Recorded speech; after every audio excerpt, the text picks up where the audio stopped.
La plupart des Croates de Bosnie, présents depuis plusieurs générations dans la culture bosniaque, ont été chassés de Banja Luka. Amen. Le sort réservé aux musulmans de Bosnie, les Turcs, comme les appelaient avec mépris les Serbes, a été encore plus terrible. La destruction de leur lieu de culte datant de l'époque ottomane et l'expulsion de la population musulmane devaient venger la défaite des Serbes face aux Turcs en 1389.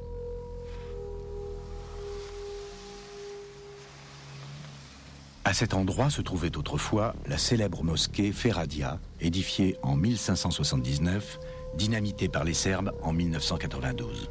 Le centre communal des musulmans de Banja Luka. Dans la salle d'audience du Mufti, on nous montre des cartes postales représentant les monuments de la ville à présent disparus.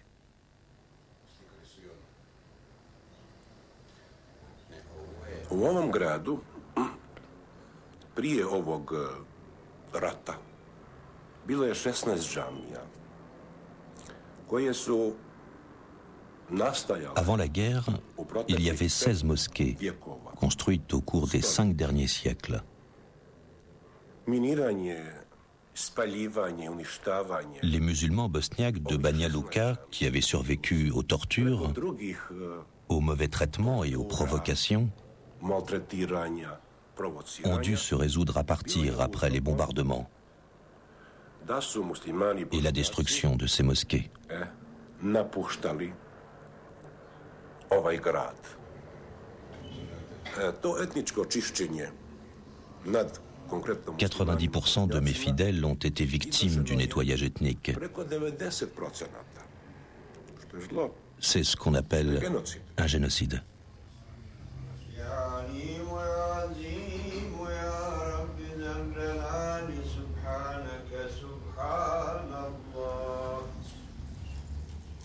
Trois ans durant, le mufti Halilović, le chef religieux des musulmans, a été placé en résidence surveillée. Après la paix de Dayton, il pouvait espérer que les fidèles reviendraient et que sa mosquée serait reconstruite.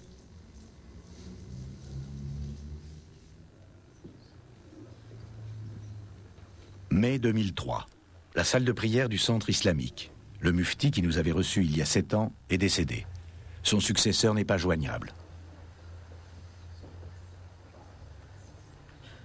10 000 musulmans seraient rentrés à Banja Luka.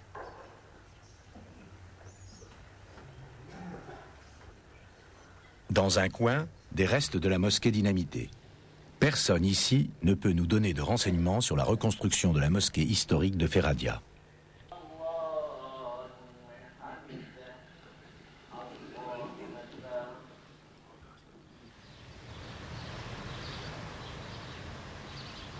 Sur la place, où s'est élevée 5 siècles durant la célèbre mosquée, rien n'a changé. De l'herbe recouvre à présent les fondations du bâtiment historique. Un panneau marque l'endroit où la première pierre de la nouvelle mosquée doit être posée.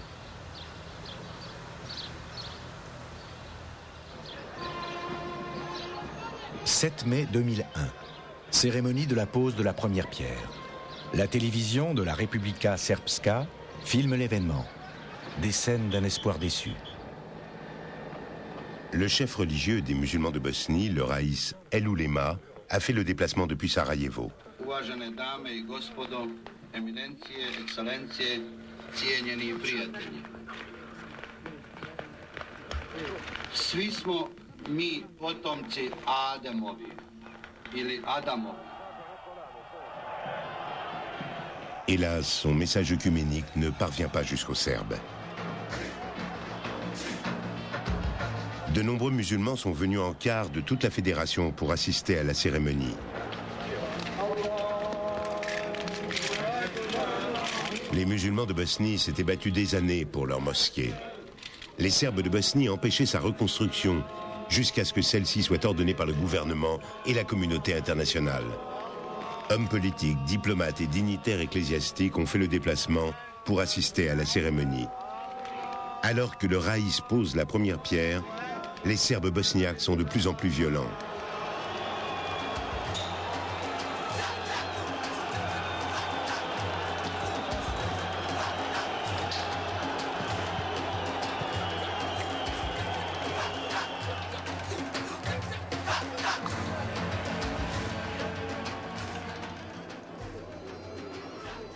Les images des musulmans réfugiés dans leur centre communal proviennent de la télévision bosniaque de Sarajevo.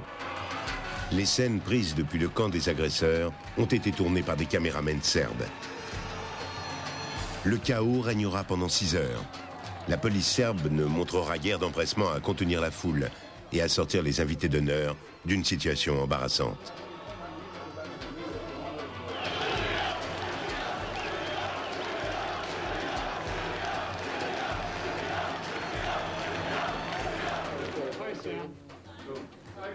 Where is the S4 liaison officer? Where is S4? Where are the 20,000?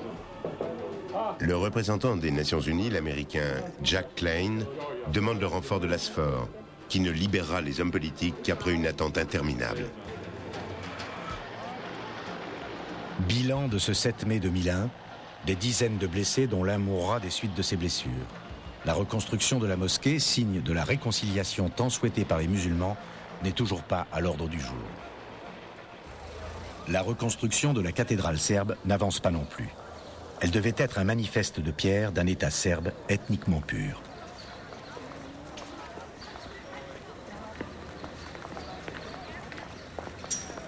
Depuis, les Serbes de Bosnie ont vu fleurir dans leur capitale des messages d'une toute autre nature.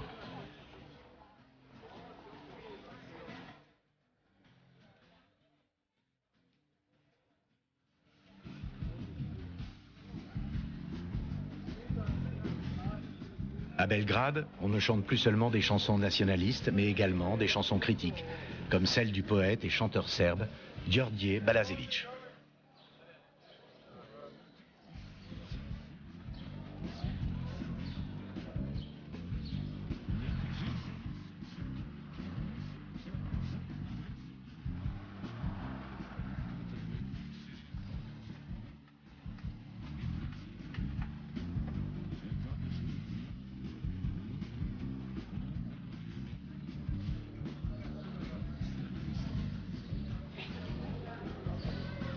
Il n'appartient pas au camp des fous, mais il n'a pas non plus honte d'être serbe.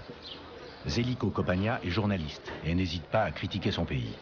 Son journal s'appelle Nezavisne, Indépendance. Son journal et sa radio sont indépendants, et c'est dangereux, car le diable habite encore son pays.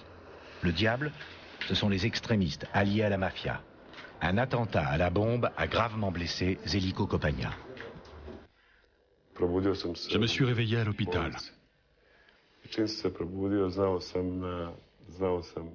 Dès que j'ai ouvert les yeux, j'ai su qu'il me manquait une jambe.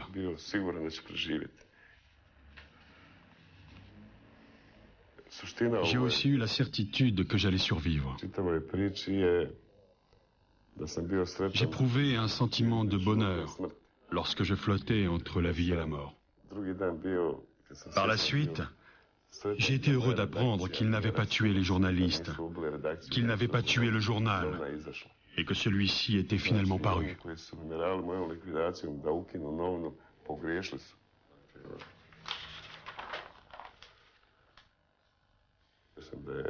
Ceux qui pensaient tuer le journal en me liquidant ont échoué. Ça valait la peine de faire ce que j'ai fait. Ça m'a permis de dire la vérité sur la guerre en Bosnie-Herzégovine.